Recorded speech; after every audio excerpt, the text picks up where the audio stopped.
Ayun, Coach, congratulations on this win. 5-set win against Signal and back-to-back wins for you guys. Siguro ano lang yung masasabi mo sa pinakitang fight ng team, especially in an intense game like this? Actually, yung team naman, alam naman natin na, kilala na namin. I have so much faith din sa team. And even ganun kami nagsistruggle at first, alam namin how to bounce back. And ang reality noon, nakatitest din yung characters and players. So, nagkakaroon din ng magandang motivation din sa ibang players na sa upcoming games namin. Makakapalaking tulong din yung binibigyan ng support. Even din sa bench, especially sa bench. So, team effort, especially din sa coaches. Yun nga, kailangan pa namin hawakan kasi yung momentum na ito hindi kami pwede mag-slip away kasi we have a common goal to achieve. Thank you, Coach. Best player of the game, PG. Uy! I know yung PG, sobrang intense na game na to. And even yung sa laro mo, nakita din yung talagang hunger mo to get this win. Ano lang ba yung tumatakbo sa isip mo all throughout those 5 sets? This game talaga, I feel like, is monumental for the team, especially to get our momentum going kasi we had a very bad start. So, ngayon yung chance namin na para magkaroon ng magandang momentum and I feel like that's just my motivation to play for my teammates and to, contribute as much as I can to get the win. So, yun mo talaga. And for Ivy, you had 20 points in this match against Signal. Ikaw din yung nag-score ng winning point against them. Siguro, as one of the leaders din ng team na to, paano mo lang din minotivate yung team in this match? Siguro, mas kumapit lang ako sa mga kasama ko talaga. And syempre, team effort to eh. So parang yun talaga, ayokong masayang yung pinagpaguran ng teammates ko, ng coaches ko. So, wala nang reason para hindi pa ilaban. And for VP and Ivy, yun nga, mataas yung energy na lahat, mataas yung intensity ng game. Kumbaga, paano lang din nakatulong sa yung taas ng energy na yun na ilalabas ko sa game na to?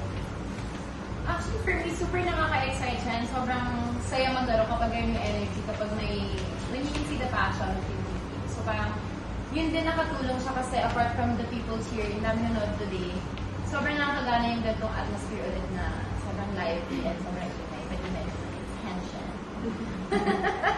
Sa akin, gano'n din po. Like, syempre, sobrang sarap talaga sa feeling na maglaro, na ganyan kaingay yung crowd. And, yun nga, ako more on, niisip ko talaga yung teammates ko, ganyan. So, parang, para magkaroon ng justice yung pagod. Kung saan napunta na kami sa mid-set, laban na talaga yun. Extra motivation or extra fire whenever may ganong extra Overthinker! Yan tayo! Sorry, medyo na-traumatize ako. Yes.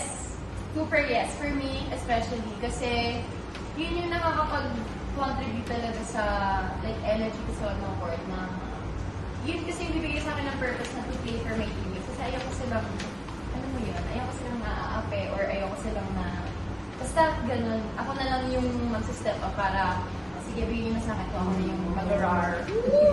I love that. Then, Ivy, back-to-back games at 20 points na. Do you think na ito yung for parang confidence that you want to show for the team? Sa akin naman po, yung naging mindset ko po talaga is kailangan mag-step up ako, hindi lang bilang ate or syempre bilang leader din. Kasi tapos na kami sa era na si Ate Greta lang yung ate namin yun. Gusto namin lahat kami mag-step up.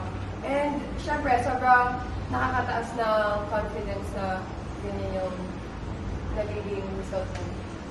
For VP and Ivy, yung kanilang match is very entertaining since first games at PBL, first time pa rin yung swap test na tinatawag. And then timely rin this time since sinasabi nila na lost na daw yung part ng swap sa volleyball. Do you think benefit na to sa players in both ends or it's something about body language? I feel like it depends on how, yung playing style mo as a player. Siguro nagkataon lang na, lasal-lasal. May ganun kasi, may ganun kaming pero at the end of the day, wala talaga siyang personal. Kaya it's fun kasi alam mong, after the game, we're all friends. Pero pag game, sige, magpuksaan tayo go. Sa akin po, wala si Pipi na bahala sa swab.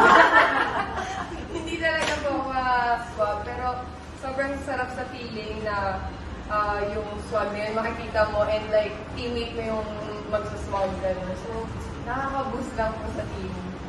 And for coach, yung this time, is this yung body language na hinahanap sa since sa mga previous na nakaraang conference na banggit mo na gusto mo makita yung galaw nila is nag-translate the way that they do it. So, Actually, magandang start kasi yun. Yung makita mo sila in a body language na, yun nga, sabi nila kung pwede magiging energized.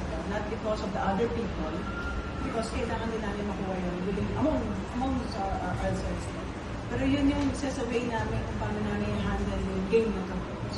Paano namin ipag-review kung pwede namin galaw sa support. Especially when times are rough. Makikita na natin once na medyo down 3 points, nag-iiba na agad yung body language, nag-iiba na agad yung itsura. But I have to remind them na walang ganong attachment sa sports. We have to refocus. We have to parang back to the game plan. So yun lang, lagi lang ako nagre-remind, hindi rin ako malamang magsasawas because I've been there. So alam ko yung feeling na hindi rin kami mananalo kung magpo-focus na kami sa hindi na kami mag-uusap. Hindi yun yung purpose. So along the way, kailangan namin ma-regain namin yung selves namin, ma-redeem namin. Alam namin how a career will play. So kilala namin yung isa't isa. So yun lang yung pwede namin pakala. Coach, next day will be against Capital One on Saturday. Paano makakatulong tong momentum na meron kayo heading to that? Actually, malaki kasi 2 days off kami, di ba? Yes! Ayun! Yun ang pinakamagandang part doon. So, hayaan muna natin sila magpahinga. So, marami pang pwedeng mangyari kasi it's because gusto namin muna enjoy natin itong win na to. Especially sa mga players who's very, nandun yung sacrifice in everyday. Di ba? Nandun yung passion in the everyday sa sport. Let's give them enough na ample time to rest and recover. And then, saka mo ako tanongin ulit. Okay? So, pag-aaralan namin. Marami kami dapat pag-aralan for Capital. Thank you. Thank you, Coach. Thank you. Yay! Thank you! Congrats, like this!